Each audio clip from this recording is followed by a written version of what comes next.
the organizers for an invitation to speak.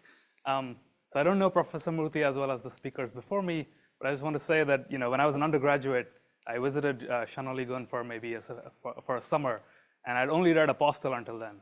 And Shanoli was like, you should read Professor Murthy's Problems in Analytic Number Theory. And I learned most of what I knew as an undergraduate from that book. So thank you for writing it. OK, so I want to talk to you about the moments of the Hurwitz zeta function.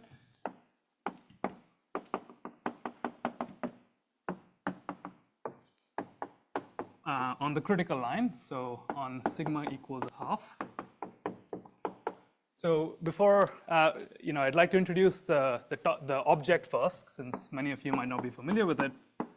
So this is defined for in the half plane of convergence, and with alpha, some shift parameter between 1 and 0 is defined as the sum of n plus alpha to the s of going from 0 to infinity.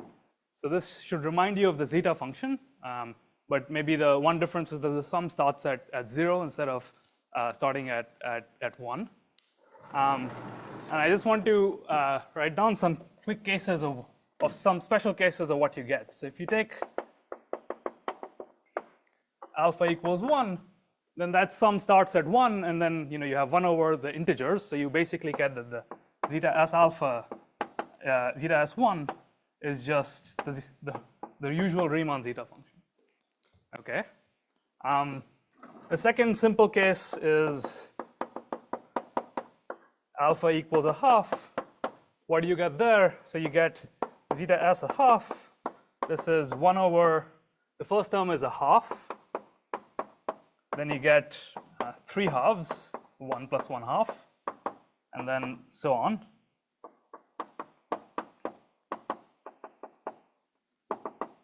And so you can take the 2 to the s to the numerator, and you get 2 to the s times the zeta function with the 2-adic part removed, just the odd integers. And so you can write this also in terms of the zeta function. This is 2 to the s times 1 minus 1 over 2 to the s times the zeta function. So when alpha is 1 or a half, it's really just the zeta function in disguise.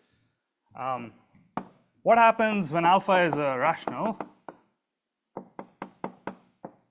Let's say a over q with q at least 3 and a and q coprime. So I'm assuming this is in reduced form.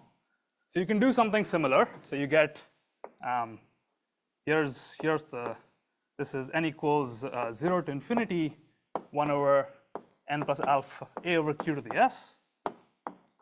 Just like this case, you can take the q to the numerator, and if you do that, you get q to the s times n greater than or equal to 0 of 1 over nq plus a to the s.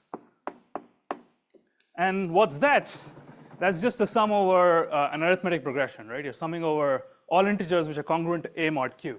So you can write that as q to the s times a sum of m congruent to a mod q, m at least a, of 1 over m to the s.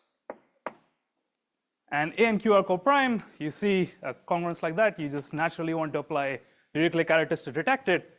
If you do that, you will get, and then pull the sum out, sum over chi out. So maybe let me write the one more step. So you get, now the sum over m will be over everything. And here you'll have 1 over m to the s, and then 1 over phi q, sum over chi mod q of chi m, chi bar a. Now, as an analytic number theorist, you want to push the sum out. And when you put the sum over m inside, you clearly get an L function. You get the L function associated to chi. And so this is just the sum over chi mod q of chi bar a times ls chi. Okay. So when alpha is rational, it's really a linear combination of Dirichlet L functions. So any question about the Hurwitz zeta function can be translated into a question about Dirichlet L functions this way. And the last case is, what if alpha is not rational?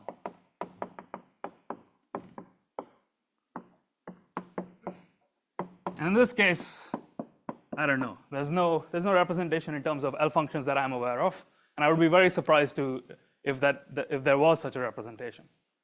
Okay, so now that I've told you what the object is, let me tell you what it is that I studied about it. So I looked at the moments of this object on the critical line. So let me define mk t alpha. This is going to be analogous to the definition of the moments of the Riemann zeta function.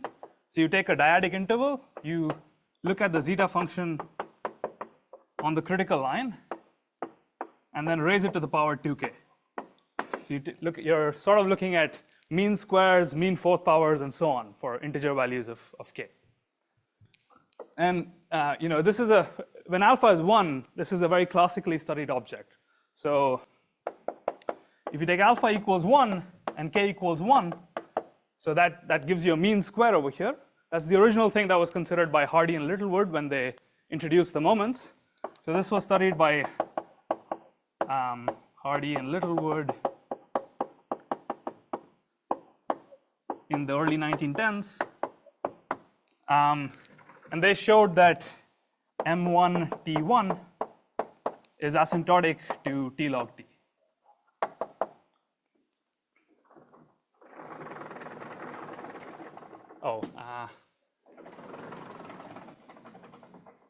Okay, maybe I'll get rid of this since I didn't say much of interest here. And a few years later, Ingham looked at the fourth moment. So if you take k equals 2, that gives you a fourth power of the zeta function on the line. And he showed that m2 of t for the zeta function, this is asymptotic to 1 over 2 times pi squared of t log t to the fourth. Okay. There's been a lot of work on the moments of the zeta function and moments of L functions in general. I don't really have the time to recap any of it. So this is where I will leave this. Oh, maybe I will credit Ingham for this since he did it. This was, I think, 1926, but maybe I'm off by a year. What can you say about the Hurwitz zeta function on the half line? So this problem has been looked at before for general alpha by Rane. So the alpha is general, so it can be anything in 0 to 1, and k is 1. So he looked at the second moment. So this was looked at by Rane in 1980 in his PhD thesis, I think. So he showed that if you look at the second moment, so beta half plus it to the half. So this actually doesn't depend on alpha. This is just asymptotic to t log t. The error term depends on alpha, but the main term is uniform in alpha. Okay.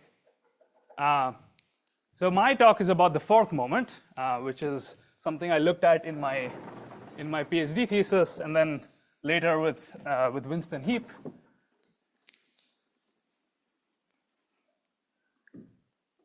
Okay, so I want to wait. How much time do I have? Okay, so let me just state the theorems, and then I'll stop there. And maybe if I have the time, I'll say something more about the theorems. So the first theorem was in my thesis,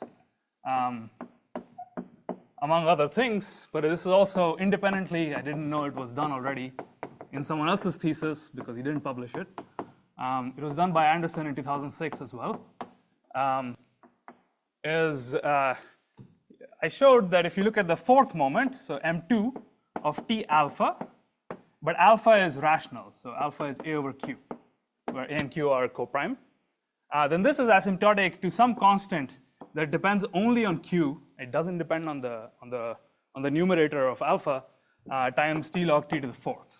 So sort of analogous to the Riemann zeta function when alpha is rational, and it's not so surprising because there's a connection to L functions. So if you take the fourth moment of this, naturally fourth moments of L functions will arise. Maybe something which is more interesting is what Winston Heap and I put up on the archive last week, which I won't state in full generality, which is, so this is Winston Heap.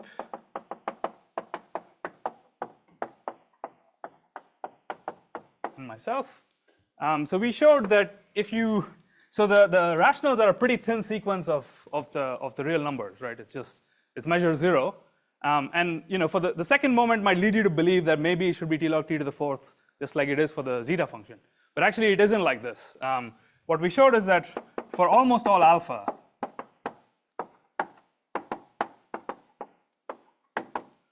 if you look at the corresponding fourth moment, this grows like t log t squared rather than t log t to the fourth. And maybe I'll just take a few quick minutes to explain where this difference arises from. It's not obvious at all. At least it wasn't obvious to me before we did it.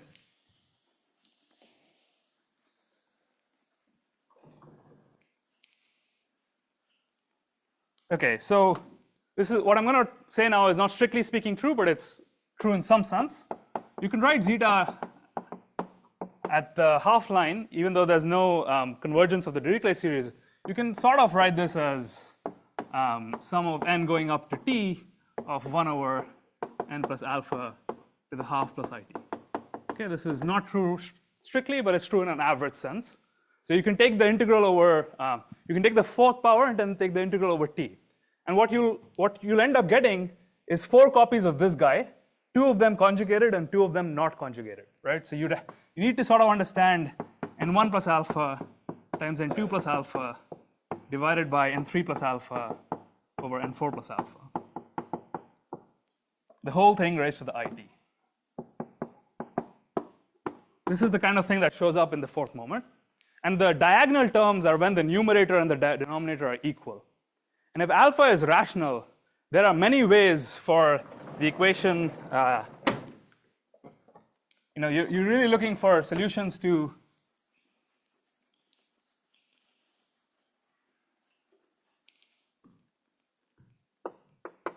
equations of this type.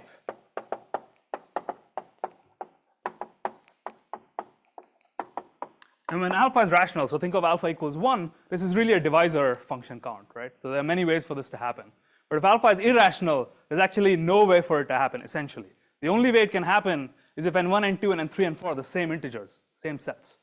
And so that's basically where the log t squared and the log t fourth comes from. But I just want to say that we weren't able to get an asymptotic. We only were able to prove an upper bound, and that upper bound is good enough. You can use Holder to get a lower bound with it as well. And I guess I'll stop there.